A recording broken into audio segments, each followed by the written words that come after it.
Buenas noches, Teodoro. Buenas noches todos y todas.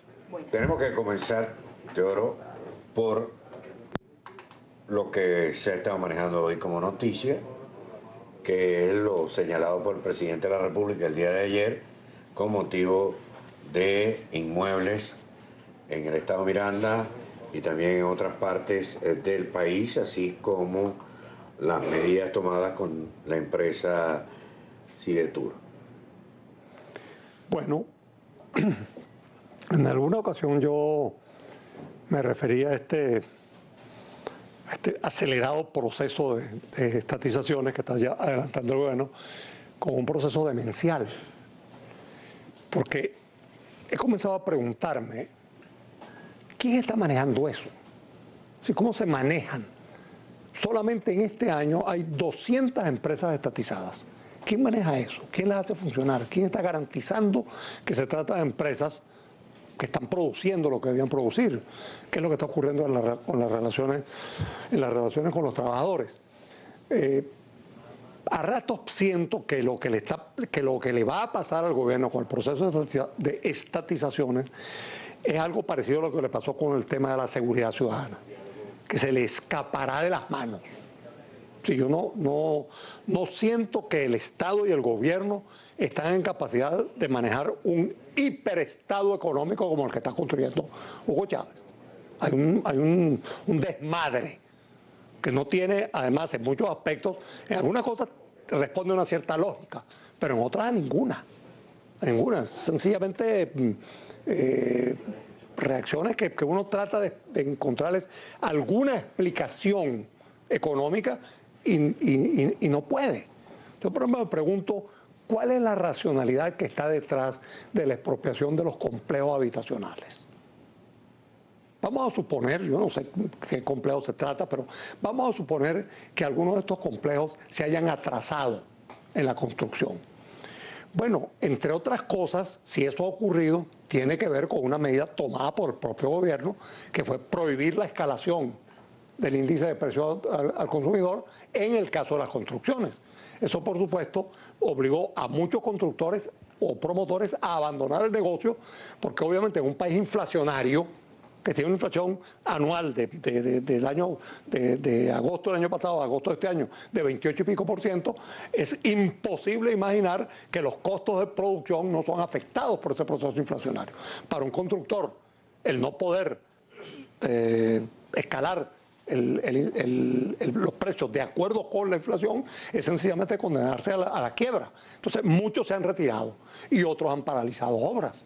Ahora, ¿esa responsabilidad de quién es?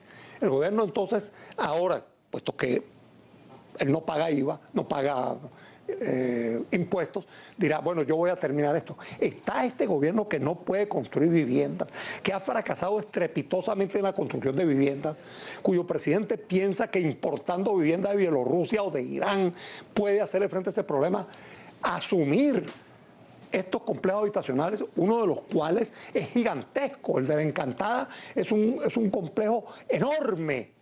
Este gobierno, que ha fracasado en la construcción de viviendas, puede de verdad garantizarle a quienes han adquirido viviendas en estos conjuntos el apartamento que lo compraron en planos.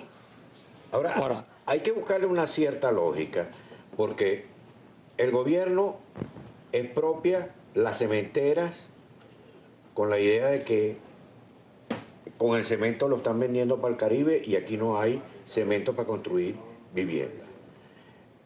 Expropia Sidetur con la idea de que las cabillas las venden demasiado costosas y que en manos del Estado serán más baratas. Expropia las viviendas estas porque los intermediarios están especulando. ¿Pero qué? O sea, el gobierno no puede presentar resultados sobre vivienda, entonces tiene que entregar algo, tiene que... A eso me refiero. Es que además... Una cuestión política, ¿no? Bueno... Teatro político. No, bueno, apartando, podemos después hablar de la parte del fondo político del asunto. Pero por lo pronto yo me estoy preguntando por la racionalidad económica y social además. Porque si algo ha reconocido el propio Hugo Chávez en varias ocasiones, es que en materia de vivienda su gobierno ha fracasado. ¿Te acuerdas de aquella vez que le dijo a Julio Montes, Monte, en vivienda estamos quebrados. Sí. Raspados, pues, ¿no? Oye, Bueno, recientemente y el dinero además, lo asume. exactamente, él mismo asume, él mismo, Super Chávez, pues, asume él la conducción del programa de vivienda. Entonces, este gobierno que fracasa en eso va a poder manejar la terminación de unos complejos habitacionales. Algunos de ellos, como te digo, el de La Encantada, es gigantesco, es una ciudad al lado de Latillo. Entonces, me pregunto, ¿cómo puede hacerlo? Pero además, tú dices que expropiaron las cementeras y resulta que no hay cemento. El cemento escaseó. ¿Qué se hizo el cemento? No se sabe. La producción tiene que estar afectada, la producción cementera, como ocurre prácticamente con todo lo que el gobierno toma, que lo pudre o lo daña. Muy bien, las cementeras están afectadas. Expropia Sidetur, que según el presidente produce el 40% de las cabillas. Produce el 40% de las cabillas porque ya Sidor no las está produciendo.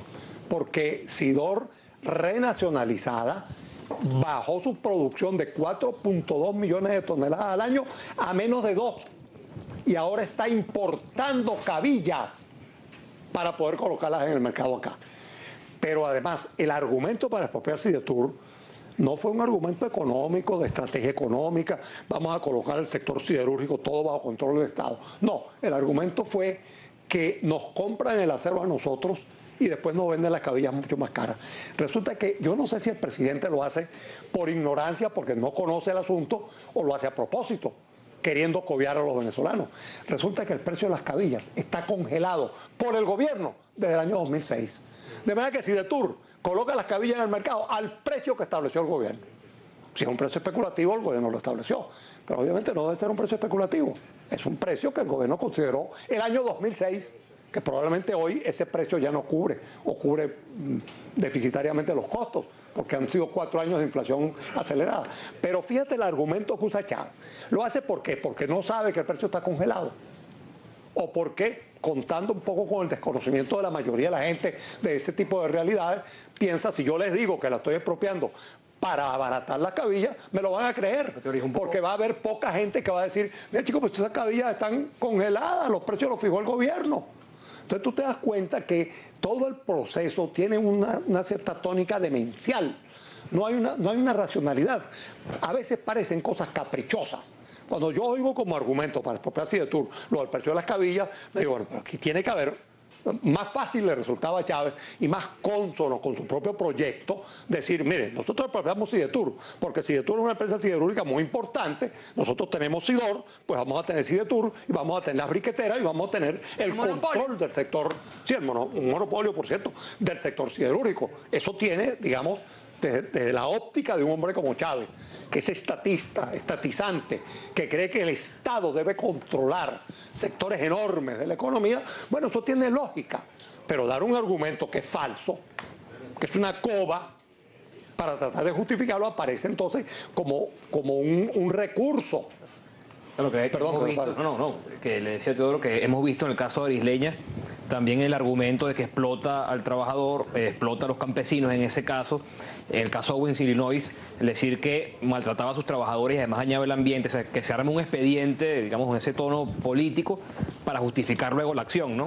Claro, y resulta que a Chávez le ha salido un adversario con el que no contaba, la clase obrera. ¿Quiénes han reaccionado en Owens, Illinois? Los obreros. ¿Quiénes han reaccionado en Agroisleña? Los trabajadores. ¿Quiénes han reaccionado en Polar? Los trabajadores. Es decir, el sector formal de la economía. Pero es una contradicción enorme con cualquier esquema socialista, porque el soporte de cualquier esquema socialista son la clase trabajadora. Se supondría, ¿verdad? La teoría es esa. Ajá. La teoría es que la clase obrera es la columna vertebral del proceso de cambio socialista. Bueno, ¿y qué le ocurre a este peculiar socialismo del siglo XXI? Que la clase obrera, la más organizada, porque en Venezuela la tasa de sindicalización no es muy elevada, 25% alrededor de los trabajadores están sindicalizados, pero ese 25% está sindicalizado en el sector formal y organizado de la economía.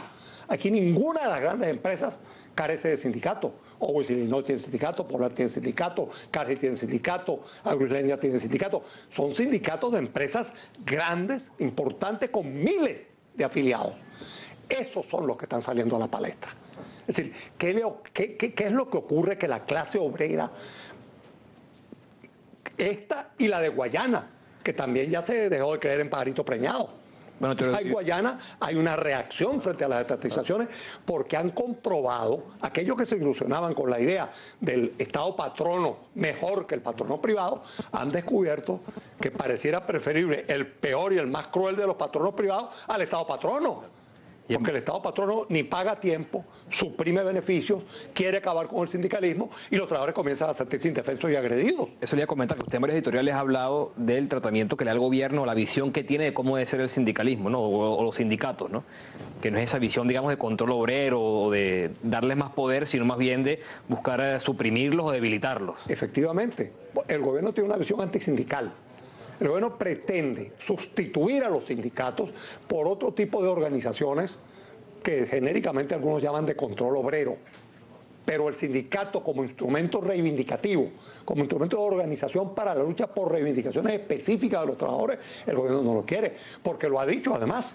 Ese es un argumento que se utilizaba muchísimo en los países comunistas anteriormente. Pero bueno, si la clase obrera es el poder aquí, ¿qué necesidad tiene la clase obrera de hacer lucha contra sí misma? Claro. Yo me acuerdo de un argumento que se dio cuando la invasión de Checoslovaquia, que me decía un viejo comunista venezolano cuando yo escribí el libro contra esa invasión, que me decía, pues tú estás equivocado, chico, la clase obrera no se puede invadir a sí misma. ¿No? Te das cuenta de esa visión dogmática. Entonces ahora te dicen, bueno, pero la clase obrera, ¿para qué necesita sindicatos en Venezuela? Y yo quisiera recordarlo a propósito de este tipo que ahora se invade un poco el campo de la teoría, que el propio Lenin, oponiéndose a Trotsky, quien aconsejaba militarizar los sindicatos, Lenin se oponía y decía no, porque siempre va a haber contradicciones mientras no exista la sociedad sin clases, ¿no? El futuro, la utopía, siempre va a haber contradicciones entre los trabajadores y los patronos, así el patrono sea el Estado. Entonces los sindicatos tienen que existir. La visión de este neoleninista que es Hugo Chávez es diferente. Los sindicatos no tienen que existir. Los sindicatos son un estorbo y quiere eliminarlos. Y eso ha provocado una reacción de los sectores trabajadores, de los sectores laborales. Bueno, pero entonces, ¿qué hay detrás de esto? ¿Qué es lo que hay detrás de estas medidas anunciadas por el presidente y esta acción que se ha tomado inmediatamente? Bueno, yo tengo el criterio, yo y ahorita Pedro, ¿no? Es posible que el presidente esté despechado por el revés electoral que sufrió, pero no. Chávez está adelantando un proyecto político y económico. Su idea de la sociedad es una en la cual sectores que ya uno no sabe de qué magnitud en la economía tienen que estar bajo control del Estado. Esa es su idea.